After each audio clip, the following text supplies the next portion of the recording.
previous video on web scraping was super nice. Yes, you can agree with me. It was very, very nice. I personally enjoyed it. Plus, got some pretty decent comments. And this is the part two of the web scraping series that I'm working on. And in this part two, we'll be scraping a live website without any help. That means that I won't be using ChatGPT, we'll be using Cloud, won't be using anything, just live coding. So, what could actually go wrong during a live coding? Let's find out. What's going on, guys? Now I'm on the computer and we're about to do some web scraping, right? So the requirements for this live coding session is just two libraries in Python, Request and Beautiful Soup, and you can easily install those via the pip command line. So then the website will be scraping. Yeah, the website will be scraping. I almost forgot that. So this is the website we'll be scraping. We'll be scraping a list of largest companies in the United States by revenue. So, and this is the URL. So, what I'm going to do is to copy this URL, then just paste it somewhere, bring it down, paste here. So, to get started, we need to import the library. The libraries we'll be working on. So, let me just comment this import library. So, I'll be importing request. Then I'll also import beautiful soup. So from BS4, import beautiful soup, right? Now that we have this, then we can create a variable URL and assign it to this URL. Let me copy it. Okay. Paste it down here. Awesome. So this is it. So now let's send a get request. So page, I'm going to create a variable called page, which will be equals to request dot get. Then we'll put in the URL inside it. So we can print the page to actually check it out. But I won't do that. So I'm going to create a variable called soup. And I'm going to say beautiful soup. Sorry. Beautiful soup. Then I'm going to pass in the page dot text. And I'm going to use an HTML parser. So HTML. So then I can proceed to print our soup. So if I hit save, then I run this. So the Python script is going to run and it's going to show us our soup, which is the entire HTML page. As you can see that it is displayed in the terminal, which is a very long HTML line. I'm going to close this. So the next thing is for us to get the table that we are actually going to scrape, which is the actual data. So coming back here, we're trying to scrape this table. So it has 1, 2, 3, 4, 5 down to 100. So it has 100 rows. Well, this looks good. So to get this table, what we can do is come back here and do soup dot find underscore all. So in case you're not familiar with beautiful soup, I would strongly recommend that you go through the documentation to understand all the methods and functions in it. So I'm going to say table, right? So because coming here, if I inspect this,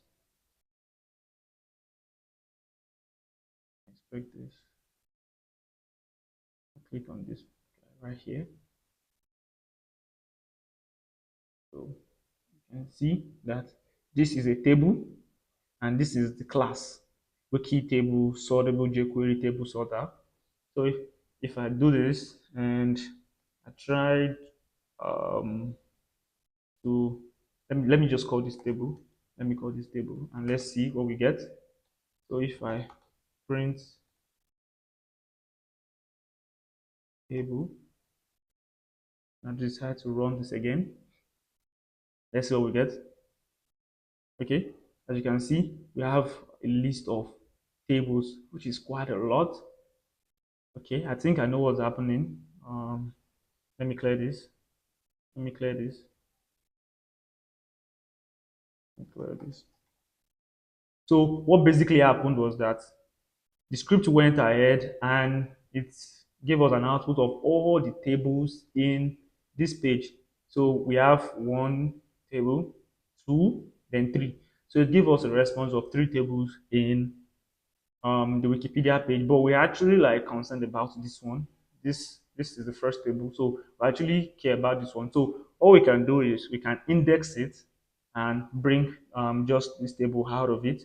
So to do that, let's come back here and let's say table equals soup dot find all table. Then we can add a zero here, meaning that we will just want the first table, right? So if we print table now and we run it,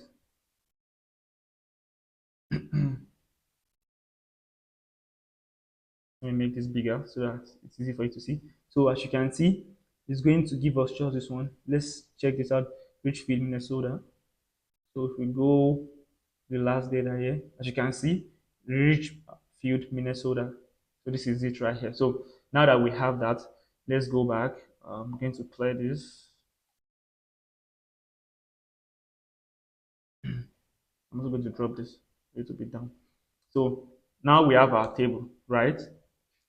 Next thing for us to do is for us to get the table rows and the table column, the table data basically. But before that, let's first look for ways to get this table head.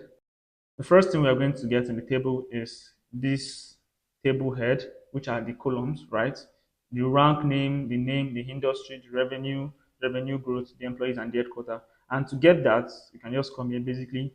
And once we inspect the page, as you can see, we have the table head, and inside the table head, there are TH tags representing each of them. As you can see, they're highlighting headquarters being the last on the list.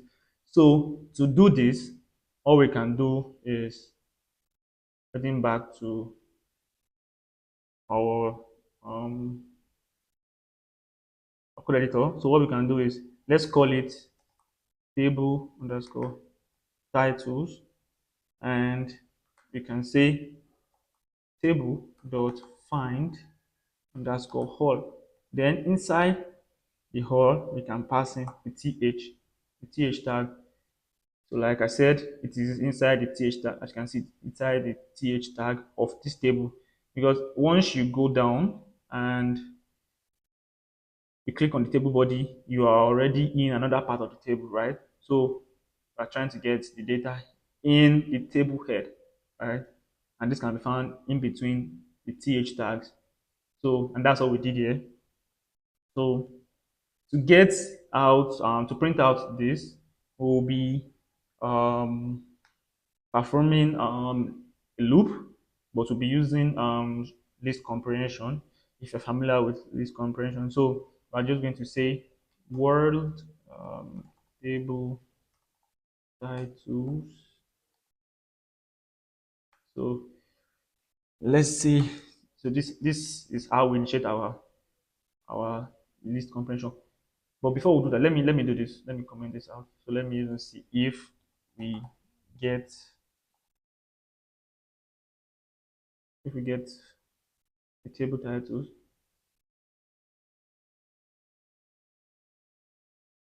I just printed it out. So as you can see, we have the name, the industry, the revenue, revenue growth, the employee, and the headquarter. These are our table heads, which are correct. You can cross-check it with this. It is correct. Then let me remove this. We don't need it anymore. So the world's table titles right now. So to perform the list comprehension, we'll say for title in table titles. So this is now where we tell it to give us the data we need, title dot text. Okay, now let's print this out. So let's say print. Okay, let me clear this again and let's run it. As you can see, we have it right here: rank, name, industry, revenue, revenue growth. So this needs some cleanup. So I can easily just come here and say strip. So for it to remove the special characters that are there. And once I rerun this, so as you can see, we have it right here. The rank, name, and everything is here. So let me remove this guy too. So good job so far. We are doing this. We are doing this. So now that we have the table titles, it's best for us to quickly put this into our pandas data frame so that we don't have to do it later on. So to do that, I'm just going to import pandas. Then I'm going to create a data frame. So I will say pd dot data. Oh, sorry. I have just for that as PD. That was a rookie mistake. I'm very, very sorry. So PD the data frame. Then what we'll do is to set the column to be equals to this. So if I print df right now, let me clear this. I print this right now. You should be able to see a data frame with the columns that are name, rank, name, industry, and everything. So let's wait for it. As you can see, this is the data frame, and these are the columns, rank, name, everything. Everything is here. Sounds good, looks good. So let me clear this again. All right.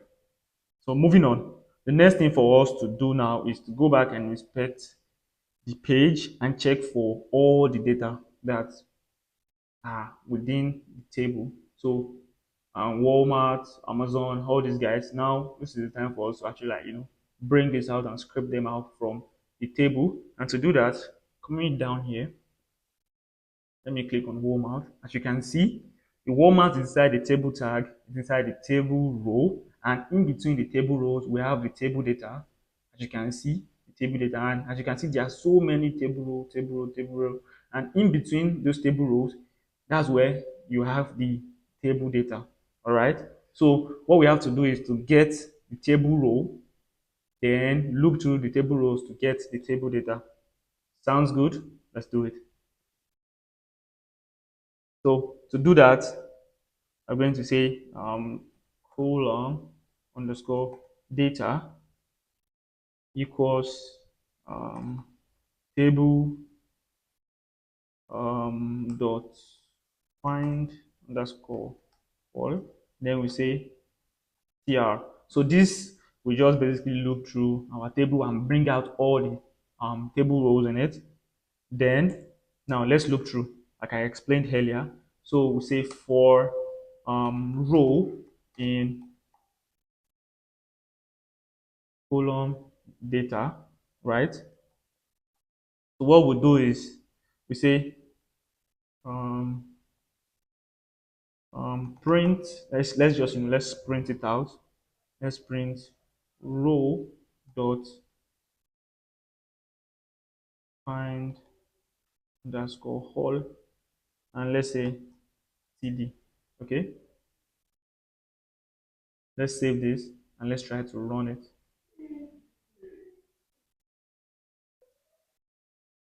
Let's try to run it. So as you can see, we have all the table data from, wow, this looks nice. So let me just, confirm this. As you can see, there's Minnesota, and this is it. As you can see, it is 100. So coming back here, Minnesota is 100. So now that we have that, it looks a little bit rough. So let's try to clean this up. So let me assign a variable to this. So I'm going to say row data is equals to this. I'm going to remove this. Then under this, we are going to perform this list comprehension we did earlier. So I'm just going to copy this, coming down here. So I'm going to copy this. And I'm going to say, I'm going to bring this down here, put it inside here. So I'm going to say data. So basically, I just edited that part, and I'm going to assign it. So I'm going to say in individual row data. So this is it. So this is the list comprehension for all the data in the table row. So to do that, I can just easily print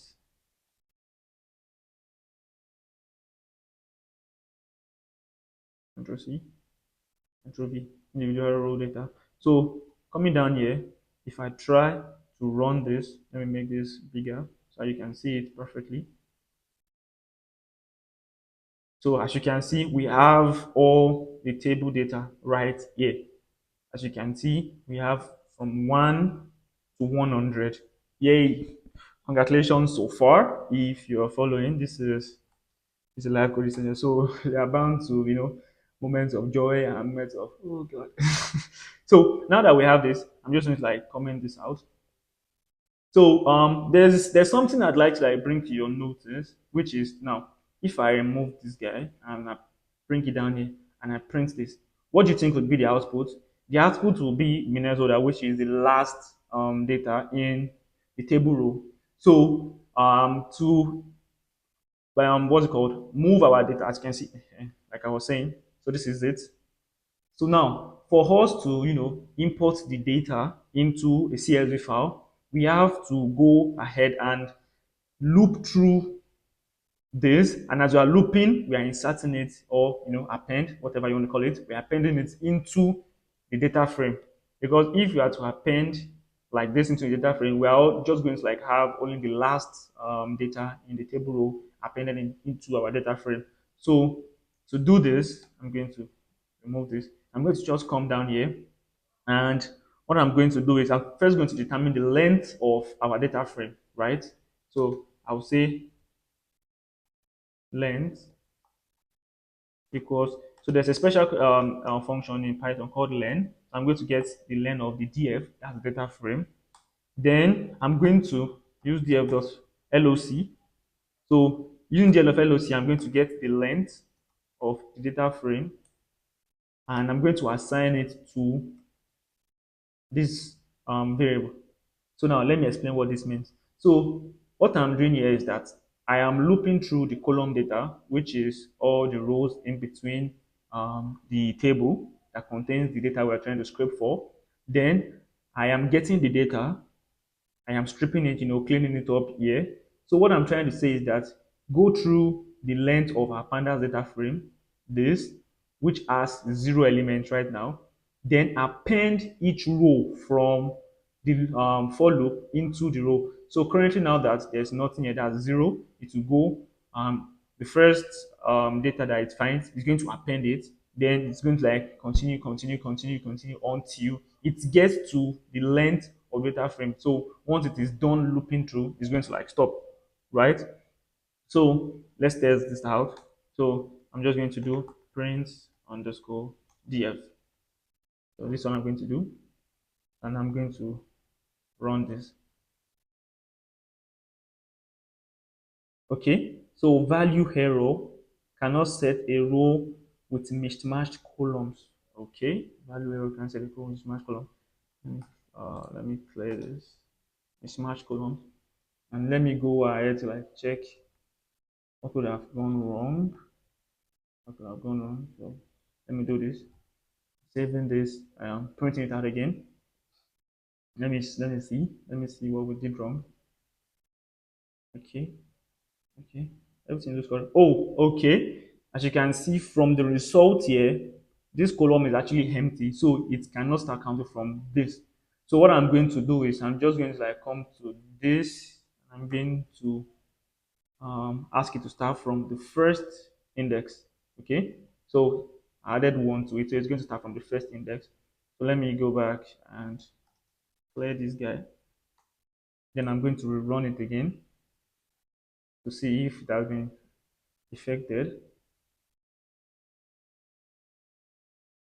So as you can see, we have one starting from one. I have been able to like ask it to start from the first index, not zero index. So now that we have that, I'm going to comment this out and bring this back up, save it, then print data frame. Come back to my terminal. I'll clear this. Then we run.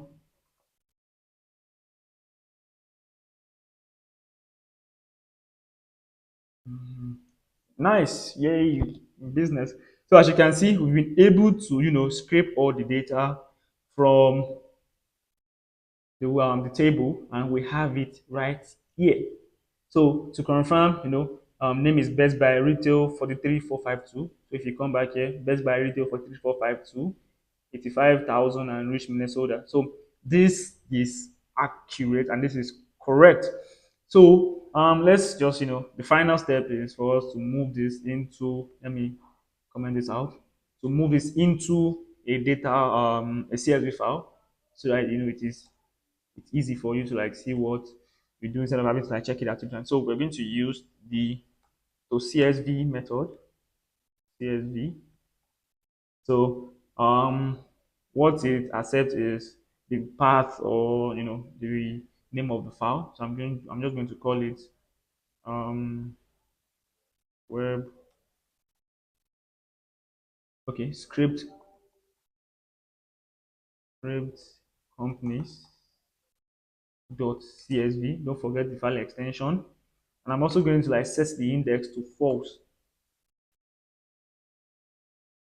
Why? Because as you can see from here, see that there's another index for the data here. So I'm just going to set it to false. So it starts from, our regular rank 1 to 3 to 100. So I'm going to rerun this right now.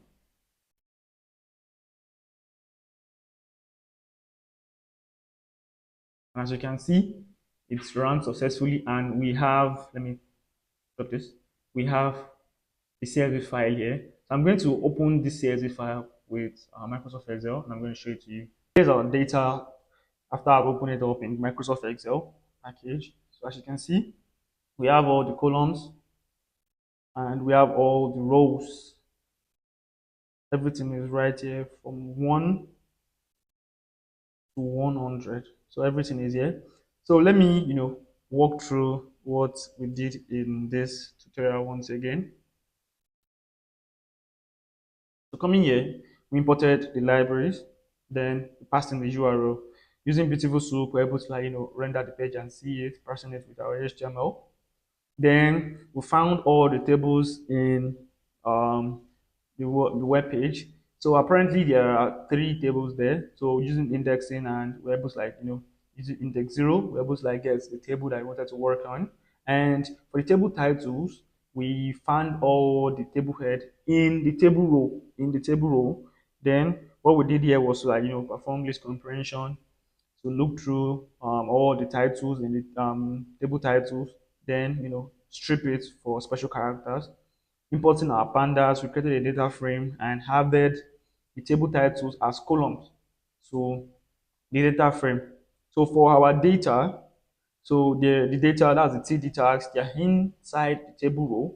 So what we did was to first get the table row, then loop through all the table data that are inside the table row, and we're able to like, use list comprehension to get each one of them, removing special characters and assign it to an individual row data variable, right? So we parsed the length of the data frame, which was at 0, and what we did was to append each information into the next position. So from 0, the loop goes again, add 1, 2, 3, and just like go over it or like that till it gets to 100.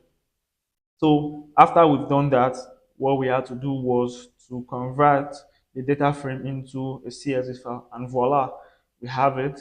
So thank you very much, guys, for watching to this time. Just staying with me. It is awesome, and I appreciate that. So please like, share and comment. I will see you on the next tutorial series on web scraping.